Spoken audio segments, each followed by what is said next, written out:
Welcome to the High Rise Podcast, presented by Headset, the leading data and analytics company for the cannabis industry. So, Emily, what is the difference between Missouri and New York? Is it that one of them has actual legal weed, Sai? They both have legal weed, but one of them is actually reporting on sales numbers. Somebody has clarity in terms of what's happening in the market. I'm shocked to learn this. I know. Who'd have thought, right? But there is some good news that I want to talk about today, and that is the Missouri market.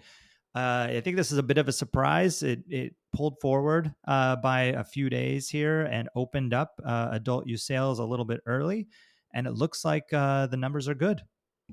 Yeah, I was really happy to see that they got right on this. That was look, a Rolling Stone gathers no moss, and Missouri is moving forward. And you know, one of the themes I feel like of late is why try to reinvent the wheel? You have an abundance of information about how these markets have become legal and the way that they've implemented the legal programs, and they could look right across the border to Illinois to see how it was done there, which had its flaws, but they did get open and have been running fairly successfully for several years now. So good on Missouri. I'm going to give them a round of applause for not trying to overcomplicate something.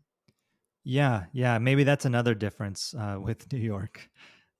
Just not trying to overcomplicate something. I think the medical market in Missouri was pretty well set up, it looks like, for what has now adult use. So relatively easy transition there. But the numbers are good.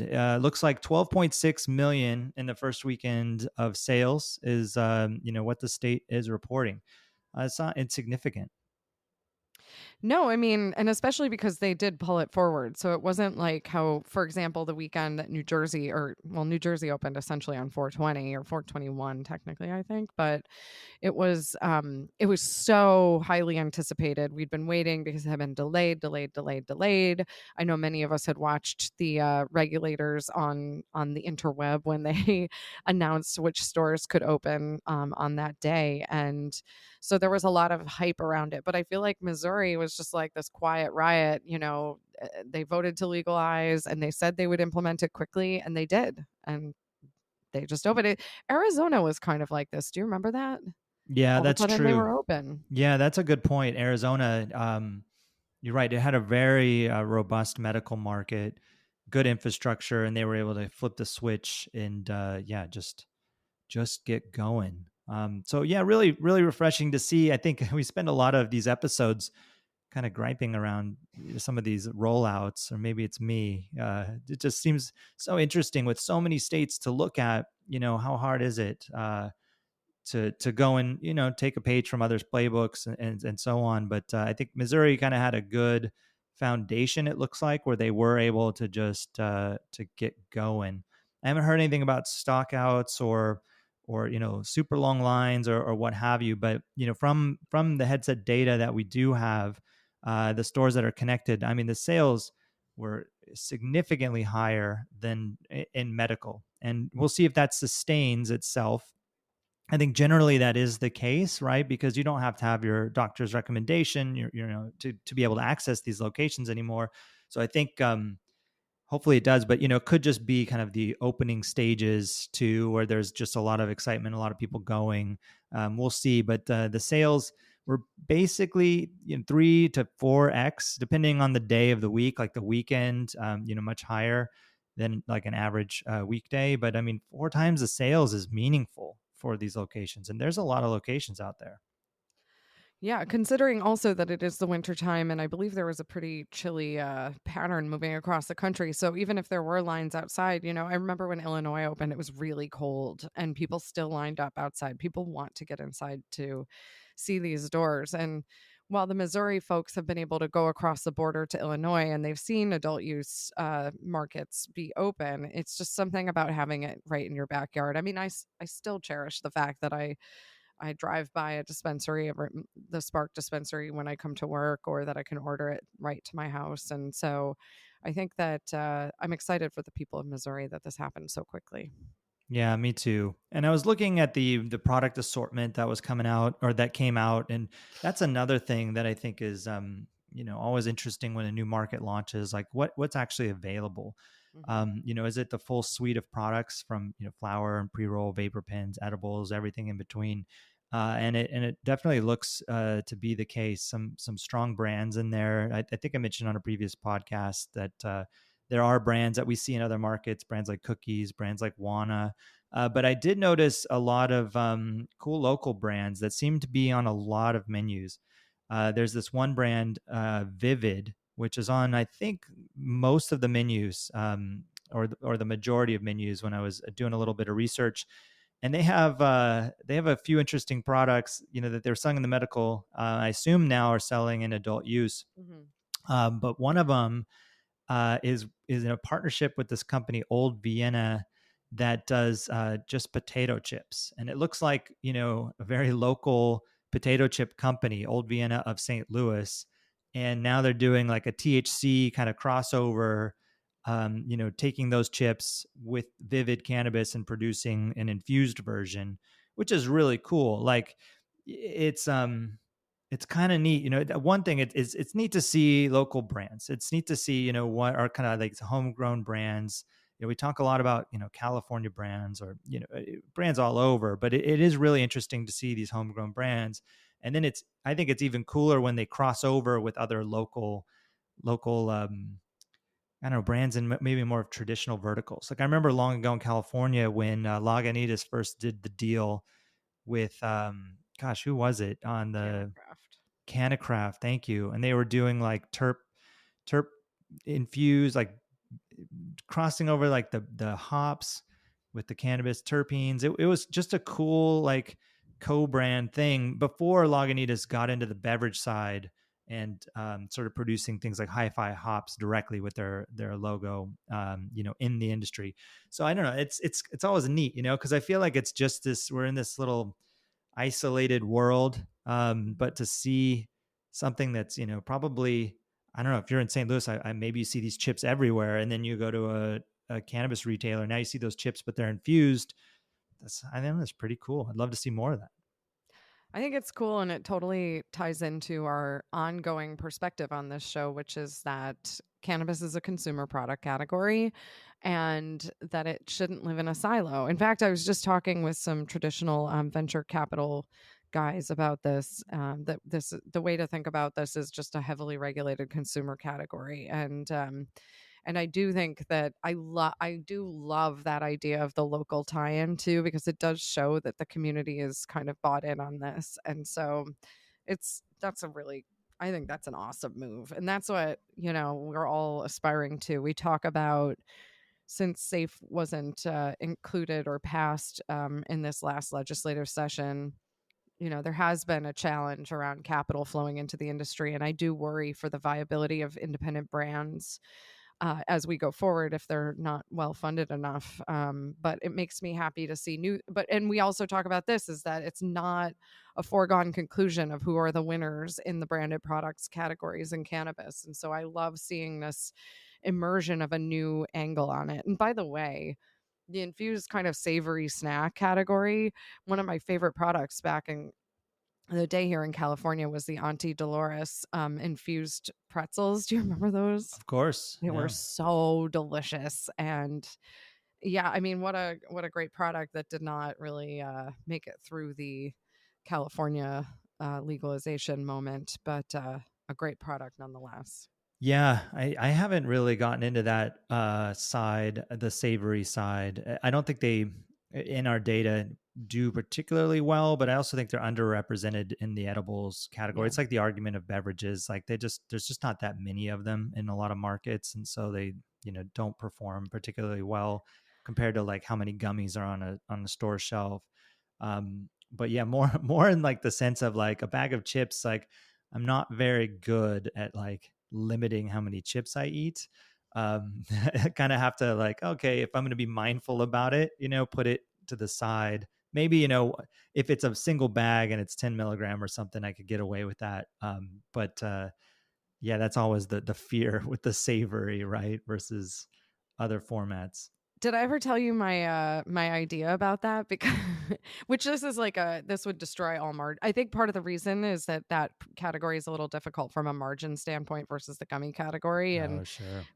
and to your exact point about potency, but like someday, and this is why I wish our industry could get well funded so that we could have more of these, try to experiment with these different forms. But I had this idea that it's like a Cracker Jack, like a personal bag of chips where one of the chips is the infused milligram Oh my chip, God, that's like 5 brilliant. milligram, right? But then you get to eat the rest of the chips that also taste really good. So it's like a little, like, which little chip's it gonna be? But somewhere in there, I'm gonna get to like 5 milligrams or whatever it is. Isn't that kind of a good idea? That's a super good idea. And I don't know if you've seen these Doritos that they have now. They're called Dorito Roulette. And it's basically half like very spicy Doritos and half regular Doritos, but they're indistinguishable, visually. And so you're just kind of whatever you get out of the bag, it's like a shishito pepper situation, right? Like Yes. sometimes you get those really hot ones. Um, so I love translating that to cannabis where I don't know, it'd be even shareable would be fun. Like who gets it, right? Who gets the party chip? I don't know. You're welcome, product companies. Please come on I with it. know, But I know. We got to get out of the podcast business and into the chip manufacturing yeah, we business. should just use the data we have access to and start it.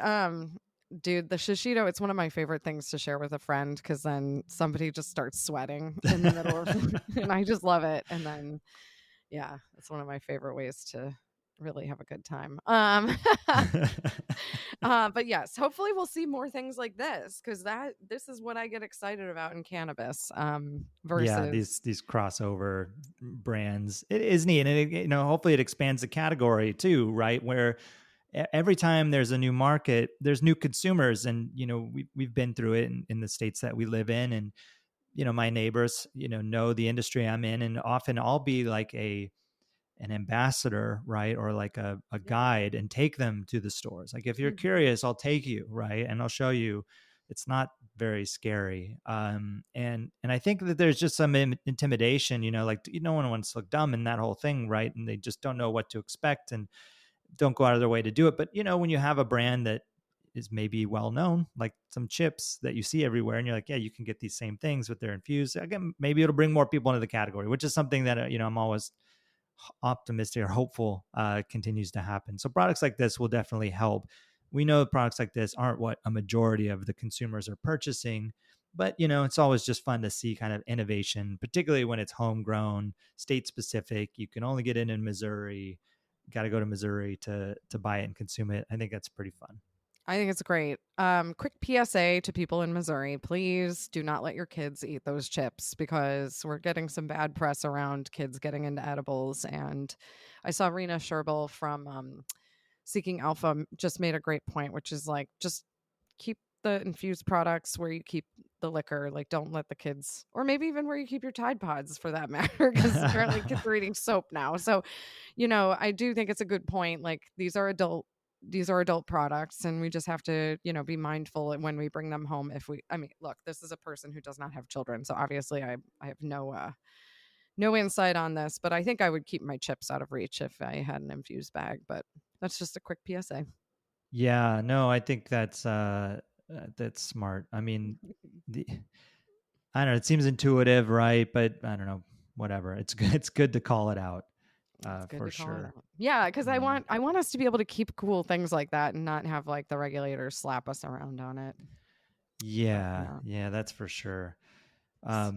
Yeah, so this Vivid brand, kind of in the research, we'll link to their website, but I'm not sure like if it's literally chips or if it's like just the brand associated with um, other products. Like it looks like they do a oh, brownie too, but I thought it it's was the chips when I saw the yeah, thing. I don't know. It Okay. could be. I think, the only way to answer this is to go to Missouri and do some market research. So we'll have to do that. I'll have to find a reason to get out there, but we'll link to it. You could check it out. But they do have other products, brownies, but this is the same Old Vienna brand, Old Vienna of I St. love Louis. it. Yeah, it's just so cool. And there's other brands that are on a lot of menus, like I mentioned, Wana, robots. which is spelled with an H for the BHO, So ROBHO. cute. Yeah, yeah, and they're in Colorado. I think they're from Colorado. They're also in Maryland. It looks like, so that's also kind of interesting too. We talk a lot about MSOs, we talk a lot about the California market, but it's neat to see these brands that are developed, kind of across I don't know, more of like a unique intersection of states. Maybe Hmm. where the opportunity makes more sense for them. So just it seems like a very robust adult use market right out of the gate. A lot of selection. I haven't heard about quality, but I think I haven't heard anything negative about Missouri this whole time. So I'm sure the quality they've been producing for some time. It's not like it just they just had to figure it out. So I'm sure quality's good. Price looks reasonable. Like from my limited research there, I don't have like good pricing information for the podcast today, but we will soon. But from just like kind of anecdotally, it doesn't seem out of this world. Like I saw eights going for $25 to like $40, so kind of everywhere in between there, which seems pretty good for a new adult use market where you see markets like New Jersey, new adult use markets, and the pricing is tends to be much higher or towards the higher end of that spectrum, right? So Hmm. all good things. And I think where they're situated and their neighboring state like Illinois, uh, can Illinois it's taken a long time to get there, I think. And when we think about what the thought Illinois was going to be and then what it kind of turned into, and it seems to be finally getting there. And so I think Missouri's given them a real run for their money right out of the gate. I think so too. And I think that when you think about crossing over, I think there is, I think we'll see a readjustment of some of the spending in the bordering stores in Illinois because people can now shop in Missouri. And to your point, the pricing is good. It's interesting because it didn't seem like they just like back to the earlier point, they didn't overly complicate this, but they did have a more open medical market than, for example, New Jersey had. So the turning on wasn't such a Herculean effort, but I do think that it's still meaningful because we know there are tons and tons of people who don't want to get medical cards for whatever reason. And so that's really great. But and then I think about, like, for example, I don't know if you saw today what's going on in Minnesota, which seemed like there was real progress jumping through these like 7 stages of the legislative process locally. Is all of a sudden, just to give you some perspective, the alcohol tax in Minnesota is 2.5%. Originally, the discussions had been 8%. Now I think it's the governor, is saying 15%. And to your point about pricing, I mean, that'll have a real impact on what the consumer feels in the end on this, and it flows up to the retail. I mean, it's just a very interesting experience on it, and something another example of a lesson we've already learned in other markets where people will just drift back into the illicit market if it's more economical. So it's something to watch for. But Missouri's doing a good job by comparison here. I didn't see what their tax rate is, but it must not have been extraordinary if it wasn't really talked too much about, because I feel Yeah, like I we didn't. get. I haven't noticed either, but Okay, yeah, it'd be interesting. We should build a spreadsheet. That'd be cool, and yeah, like we should. just make it available for everybody because it is kind of it's interesting. It's nuanced. That's why at Headset we report pre-tax Right, dollar amount just to kind of level level set set. because it does change depending on market, and it's hard to kind of apples to apples look across markets. So we definitely report pre-tax. Um, Yeah, but yeah, it's very different than I don't know. Everyone has that experience at different stores. Where you walk in and you add a bunch of things to your cart and you go to check out and you're kind of sticker shocked when the tax comes together if the store doesn't include that in the price on the floor, which is yeah. pretty common. So yeah, taxes do definitely hit you In fact, in on that. Illinois, a lot of the stores actually call that out so that the consumer understands it's not the pricing of the store; it's the state taxes that are really driving it. Yeah. So speaking of Illinois, I did see some exciting news coming out of the state today. Oh, Did you yeah? see anything? Yeah. So I don't know if you remember, but several months ago they had again issued the 192 licenses, basically saying, you can progress with getting opened. And today, I think, or yesterday, one of those licenses opened, and it is an equity owned business. Very And cool. yeah, it is very cool. And they're taking a really interesting approach to it. It is, what did I say, 12,000 square feet? It's huge. And the headline in the article is a little misleading because it says a bakery, a bar, and a cannabis store all under one roof, which it is. It's technically under one roof. Sounds like the start of a joke or something even. um but the reality is that you cannot consume cannabis on site at the bakery or the bar. Mm. But I do think, I read what the founder was saying, and I totally agree with this, and I feel like you and I have talked a lot about it, which is cannabis is experiential, so he's trying to make it more of an experiential visit rather than just a transaction. And ultimately they are building to the moment where you could have a lounge. And I mean, I don't know why you wouldn't allow for baked goods in a lounge. I think people would really enjoy to have something tasty to eat there. And I do think we're a little ways away from the commingling of alcohol and cannabis on site, unless you're in Minnesota, in which case you're doing hemp derived Delta 9, but that's a whole other different can of worms. But I do think if you are going through this kind of like legal regulated cannabis market, it might be a ways away before you can see both things under one roof at the same time. But I don't know. I thought this was a pretty exciting step forward. I love it. I love that idea of all things under one roof like that. Like, um, I don't know. It sounds like an easy way to run an errand too, which I'm always a fan of. But I think it's really neat. And yeah, there's we have this new place near the office here in Seattle that it's not cannabis, but it's kind of that same idea where you have a number of things under one roof. There's like a beer dega, they call it. So it has like beer Oh, and wine. They sell yeah. hot dogs. And then there's a coffee shop connected to it. You're not in the same area. You kind of walk down the hallway a little bit. And then there's also a bike repair shop. So they'll repair your bike and store your bike, all kind of under one umbrella. You're in one building. Hmm. And the same kind of vibe across the three different areas. So like that sounds a lot like that, or this sounds like that, but with the cannabis component, which is super cool.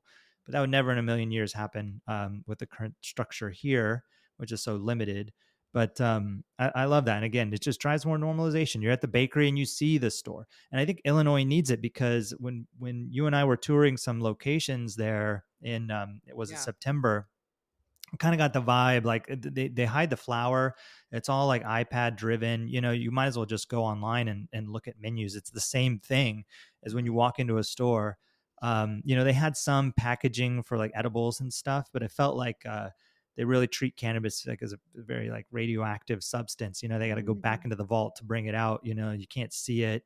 And so to kind of put it under the roof of other things too. Maybe that helps with some normalization, where in Illinois it feels like there's still a lot of stigma when you're purchasing it. Even though the stores are very nice and the experience is very nice, Hmm. when you actually think about what you're buying, it's like, no, we can't show you that. Like, don't be crazy, but you can buy it and walk out with it, but you can't actually see it till you buy it. So this idea that like now, yeah, it's kind of more normalized. You're in the store, forces you to go in. I think that's pretty cool. And I'd love to see more of it. I just love any like kind of novel retail is cool.